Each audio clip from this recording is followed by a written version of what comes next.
Before the world knew the name Miley Cyrus, there was a little girl in Tennessee named Destiny Hope. She was born on November 23, 1992, in Franklin, just outside Nashville, into a family where music wasn't a hobby. It was the air you breathed. Her dad, Billy Ray Cyrus, was riding the wave of 90s country fame, and her mum, Tish, was the engine behind the scenes, building a household that could survive long nights, loud dreams, and the chaos of the road. Destiny Hope got a nickname early, Smiley, because she grinned so much as a baby that it felt like her default language. That origin story matters because it explains the duality she'd carry for years. The sweet, open smile of a kid, and the toughness of someone raised around spotlights.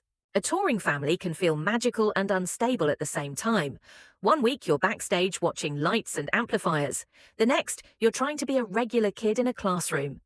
Miley grew up around performers and storytellers, and she learned quickly that attention is currency. She also learned that if you want to be heard in a big, loud family, you have to be bold, funny, and unforgettable. Those traits weren't manufactured, they were survival skills. Miley's first professional steps were small but real. She popped up in her dad's TV series Doc in the early 2000s, and she began auditioning seriously, chasing roles the way other kids chase soccer trophies. Acting wasn't just pretend, it was a way to step into another version of yourself. And Miley already had that shape-shifting instinct, even as a kid, trying on voices, attitudes, and identities as if she were practicing for a life she could sense was coming. Then came the audition that would change everything. Disney was casting a new show about a normal girl living a double life as a pop star. The concept was pure wish fulfillment, built for the early internet era, and it needed someone who could be charming, comedic, and musical, without feeling fake. Miley was young, but she had a gravity that read older than her years. She didn't just audition to fit a role, she made the role feel like it had been waiting for her. Off camera, there was another key influence, Dolly Parton, her godmother. Dolly wasn't just a legend, she was a blueprint, someone who could be beloved, underestimated, laughed at, and still outwork everyone in the room. That lesson would sit quietly in Miley's mind for years. You can be sweet and strategic, flashy and serious, a joke to some and a hero to others. The world can't decide what you are if you keep moving faster than its labels. And years later, when Miley legally changed her name to Miley Ray Cyrus, it felt symbolic, like she was formally stepping into the identity she'd been living all along. The stage didn't create Miley Cyrus, it revealed her.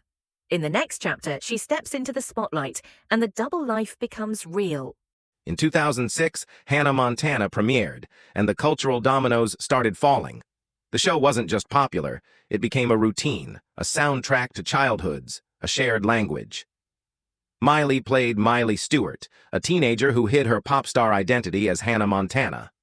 It was clean, funny, sparkly, and addictive, and it turned a normal kid into a global face almost overnight. Suddenly, Miley wasn't just acting. She was singing, touring, doing interviews, and living in a schedule that had no off switch. The music tied to the show exploded too.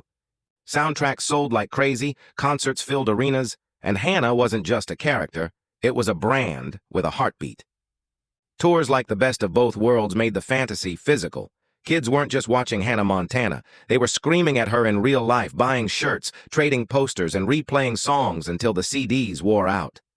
For Miley, the double life wasn't a plot device anymore. It was her day-to-day, homework and rehearsal, school and sound checks, family rules and celebrity demands. And in the middle of it all, she had to keep her energy bright. Child stardom is a job, adult expectations, adult pressure, adult consequences, wrapped in glitter. Miley learned to perform happiness on command. She learned to handle criticism without showing it. And she learned that the public doesn't fall in love with you. It falls in love with a version of you it can understand in 5 seconds. Even in the Disney years, Miley tried to carve out space for her own voice. She released music beyond the show and proved she could carry songs that didn't need the wig. She also started building a fan base that followed her, not just the character. That distinction would become her lifeline later when the costume came off. Then came another milestone. Hannah Montana, the movie. It was supposed to be a big screen celebration, but it also quietly signaled a coming shift. The story pushed the idea of identity and home, fame versus roots, and those themes weren't just plot. They were Miley's real life. As the series ran, Miley started carrying quiet exhaustion that cameras couldn't hide. The show had given her everything: platform, audience, momentum, but it also turned her childhood into public property. When it ended, it wasn't just the close of a Disney chapter. It was the end of an era she could never return to, and this is where the pressure cooker starts. When you become famous as a good kid, people don't just expect talent, they expect purity. They expect you to stay frozen in time like a poster on a bedroom wall. Miley knew she couldn't, so she prepared for the next phase, a leap that wouldn't be gentle and wouldn't be universally loved. When Miley began stepping away from the Disney frame, the world didn't just watch, it judged.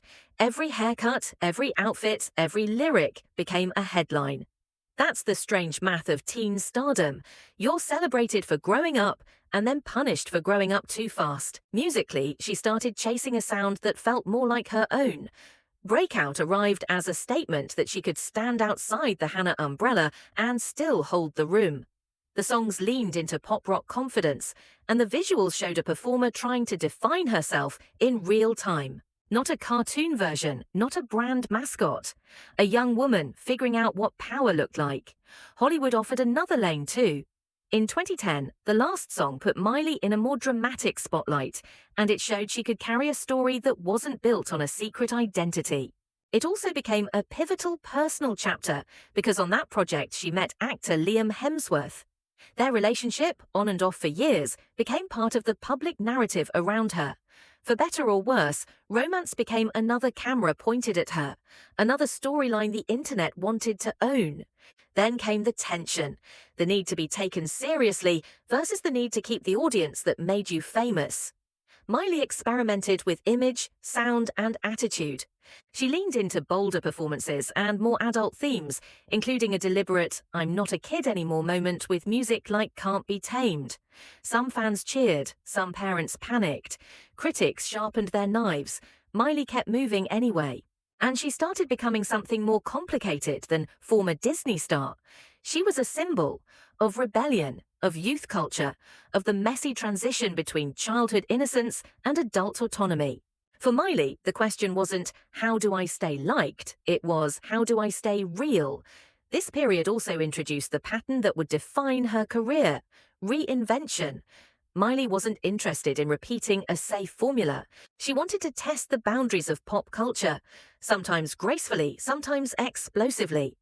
That hunger for transformation set the stage for the era that would define her in the headlines, change her reputation, and force the world to reconsider who she was allowed to be. The Bangerz era hit like a neon storm. The music was loud, rhythmic, and designed to provoke, hooks that didn't apologize, lyrics that didn't ask permission. Visually, Miley went all in on shock, satire, and spectacle. This was the era of big, unforgettable moments, the kind that dominate timelines, ignite debates, and become pop culture reference points. To some, it was a betrayal of the good girl image. To others, it was liberation, a young woman taking ownership of her body, her art, and her narrative. But the deeper story was this: Miley was forcing the world to admit what it often refuses to say out loud, that it profits from child stars and then acts scandalized when they become adults. She wasn't just changing her style. She was challenging the contract audiences think they have with young women. We'll love you as long as you behave. The backlash was intense because Miley's reinvention wasn't subtle. She cut her hair, shifted her sound, and performed with a chaotic energy that made it impossible to look away. She took criticism head-on, sometimes with humor, sometimes with defiance. And whether you loved her or hated her, you were talking about her. In pop culture, that's a form of power, but reinvention has a cost. When you turn yourself into a headline, you risk becoming trapped in controversy instead of craft. Miley experimented further with more eccentric projects and a more unpredictable public persona. Yet, even while the internet argued about her, she was building something else. A clearer sense of who she wanted to be when the noise died down. In 2014, she launched the Happy Hippie Foundation to support vulnerable young people, including LGBTQ youth and homeless youth. An early sign that her rebellion wasn't only aesthetic. It was also about refusing to look away from people the culture ignores. Over time, the conversation began to shift. People started hearing the vocals under the noise. They noticed the range, the grit, the emotional control. They realized she wasn't only chasing controversy, she had a real instrument, and she was learning how to use it across genres and moods. The Bangerz era didn't ruin Miley Cyrus, it burned down an old version of her. And in the ashes, the next stage became possible, an artist rebuilding her identity on her own terms. After the wildest headlines fade, what's left is the work. In the years that followed, Miley began a quieter, more deliberate kind of reinvention. She didn't stop being bold, she just became more selective about where she spent her energy. Instead of trying to shock the world, she started focusing on sound, craft, and emotional honesty. She explored different aesthetics and styles, moving between pop, country, and rock influences. Projects like Younger Now leaned into a softer, more reflective vibe, nodding to her roots without retreating into nostalgia. And around the same time, audiences saw another side of her on TV as a coach on The Voice. Less tabloid lightning rod, more mentor, more musician, more someone who could actually help other singers find their lane. Her personal life kept unfolding in public too. She and Liam Hemsworth ultimately married in late 2018 after years of stops and starts, and then separated months later, finalizing their divorce in 2020. That whiplash, love story, wedding photos, breakup headlines could have swallowed her whole. Instead, Miley kept doing what she does best, turning pressure into art and using humor as armor. Then came a shift that surprised people who had written her off: Miley's rock edge. By the time Plastic Hearts arrived, her voice sounded like it had lived a few lives. It was raspy, powerful, and confident in a way that didn't need approval. The album leaned into glam rock energy and collaborations that made sense for that world. It felt like Miley wasn't trying on a costume. She was finally wearing something that fit. Live performances started going viral for the right reasons, because the vocals were undeniable. In an industry where image can outweigh talent, Miley's voice became her loudest argument. And as she rebuilt, she also reframed the past. She didn't erase her messy chapters, she integrated them. She became an artist who could laugh at her own myths while still respecting the pain beneath them. That balance between humor and heartbreak, swagger and softness, set the stage for the most mature chapter of her career yet. In the 2020s, Miley Cyrus began to look less like a former child star and more like a veteran artist who had survived the full pop culture rollercoaster. She wasn't chasing approval anymore, she was choosing moments. And when she chose one, it landed. In 2023, she released Endless Summer Vacation, a record built like a sunny postcard with a shadow behind it, bright melodies, adult reflection, and the sense of someone writing a love letter to their own life. Then came Flowers. The song didn't just become a hit, it became a global chant, simple, sharp, and emotionally direct. It was the kind of track you could sing in the car, scream after a breakup, or play on repeat as a declaration of independence. It topped charts, dominated playlists, and turned into a line people quoted like a mantra. It even topped the IFPI's global chart as the best-selling single of 2023, a rare kind of validation that cuts across genres, ages, and markets.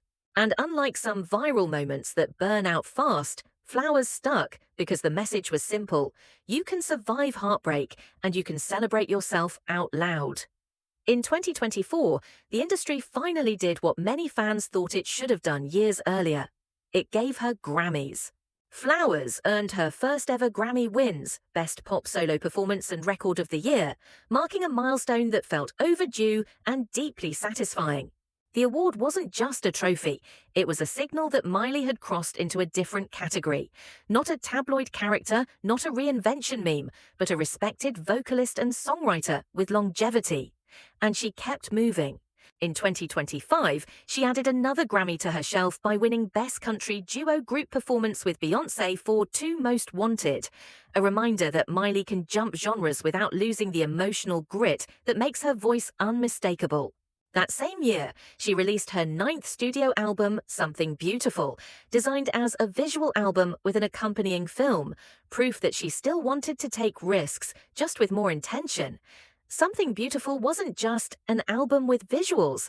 It was announced as a full visual project, 13 tracks built to be experienced with imagery, costume, and narrative. Miley framed it as a kind of pop opera, pulling inspiration from classic concept records while making it modern and glamorous. The result? A project that treats her catalogue like cinema, not just streaming numbers. Instead of chaos for chaos's sake, it was ambition with structure, pop music tied to cinematic storytelling, built to be watched as much as heard. So what is Miley Cyrus now? She's not one thing. She's a performer who grew up under a microscope and learned to turn pressure into fuel. She's an artist who can pivot genres without losing her identity. She's a voice that can cut through noise, sometimes with a whisper, sometimes with a rasped scream. And maybe most importantly, she's an example of a rare kind of survival. The ability to be famous, make mistakes, evolve, and still come out the other side with something honest to say. The story of Miley Cyrus isn't just about childhood fame or wild reinvention. It's about becoming, over and over again. And if her career has taught us anything, it's this. The next version of Miley is always already on its way,